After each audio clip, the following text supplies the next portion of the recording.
This old guy DIY video has to do with the job that I did and the techniques that I used when a hot chick that I know asked me to take a look because she had some water that was seeping on the inside of this sliding glass door after heavy rains. So I'm not a professional. This is the first time I've ever done anything behind vinyl siding, and I'm just an old guy who used to watch Bob Vila when I was younger. So I'm pretty confident in the job that I did. I look forward to it raining so she can call me and say, hey, there's absolutely nothing going on the inside, and the sunroom no longer smells like an old locker room. So I walked into the house of this hot chick that I know today. It kind of smelled like a high school locker room. I thought, what is that musty, stinky crap? She said, oh, sometimes it gets like that after heavy rains. I think there's a leak over here by the sliding glass doors. So she showed me this door, and sure enough, there was some moisture down there. I looked up, I could see where there were a couple drops of water. So I came out here and started pulling off the siding, trying to understand what's actually going on.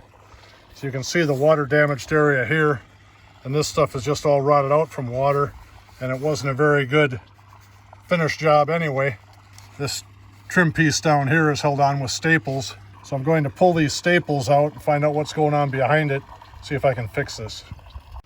Initially, I tried taking a little pry bar and getting behind that plastic and popping those staples out, but I broke the plastic.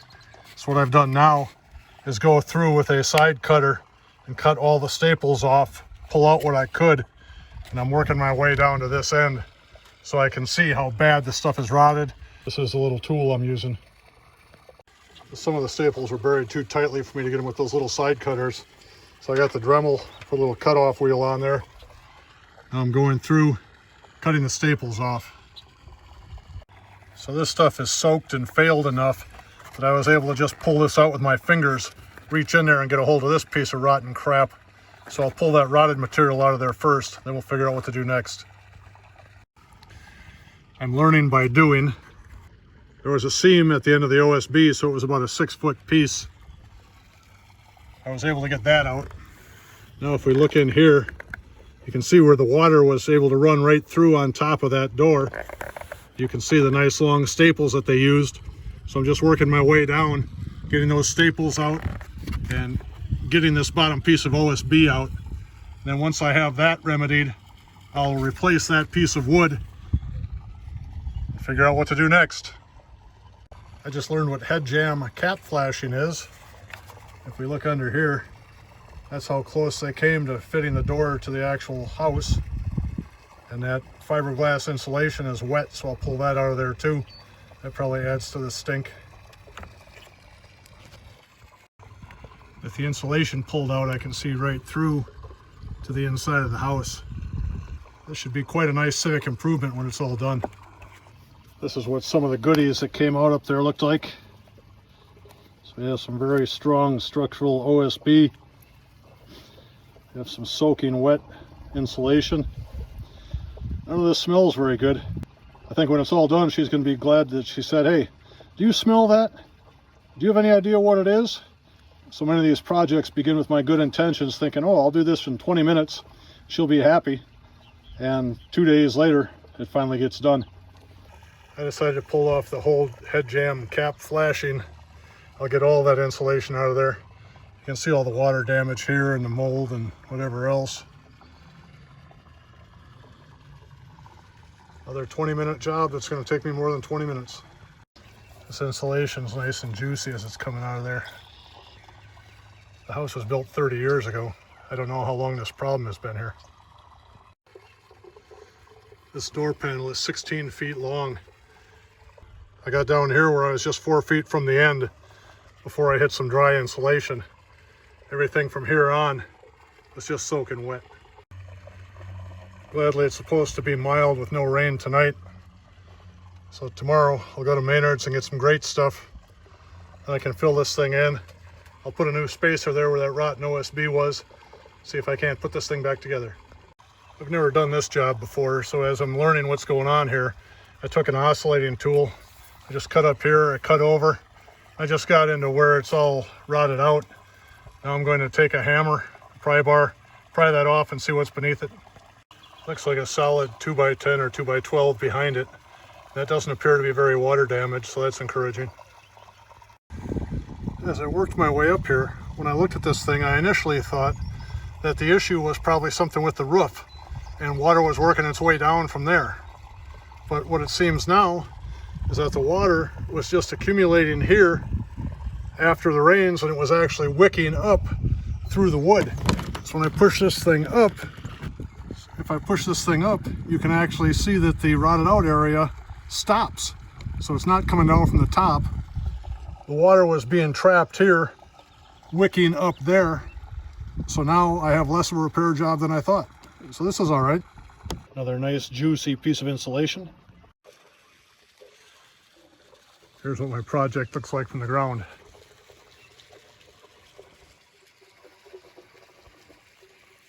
It's the following day and I'm back for round 2.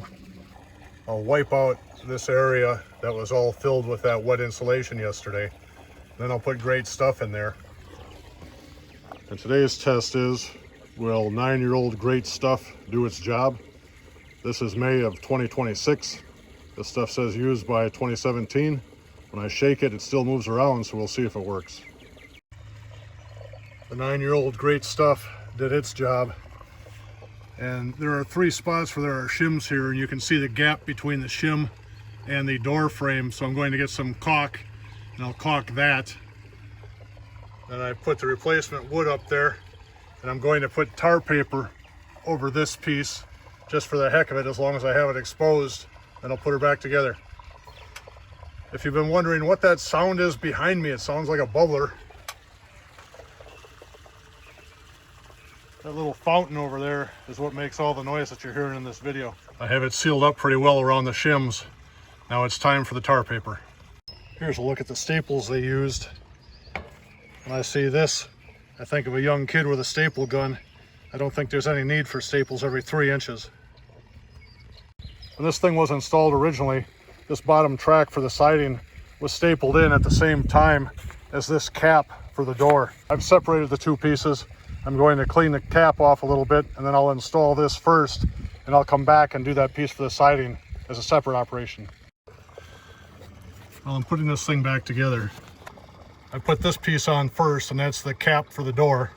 I let the tar paper come down towards that cap, and then I laid this piece in that actually holds the bottom of the siding, and I nailed that over the top. So if there's any water that hits here, it should come down. It'll go behind this little thing. It'll fall onto the top here, and it'll slide off as it was designed to do. So I think we're going to be in good shape this time. Here we are. It's 8 o'clock on day 2. The job is buttoned up, put back together.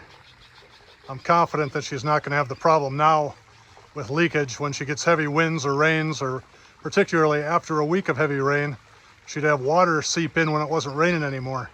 So that won't happen anymore. You can always tell if I've been working someplace because I have to go around at the end and clean up blood that I've smeared in various places. If I haven't left DNA behind, it hasn't been a real job. Another thing I learned with this job is if I were a contractor, I would have to go time and material, not just estimate the job as a whole. Because when she asked me about this originally, I said, 20 minutes. I'll pull off a piece of siding. There'll probably just be one little area that needs to be caulked. No issue. Here we are 6 hours later, and I'm finally putting the tools away. I hope this little video helped you. Thank you for watching. If you haven't subscribed, please do, and have a great night.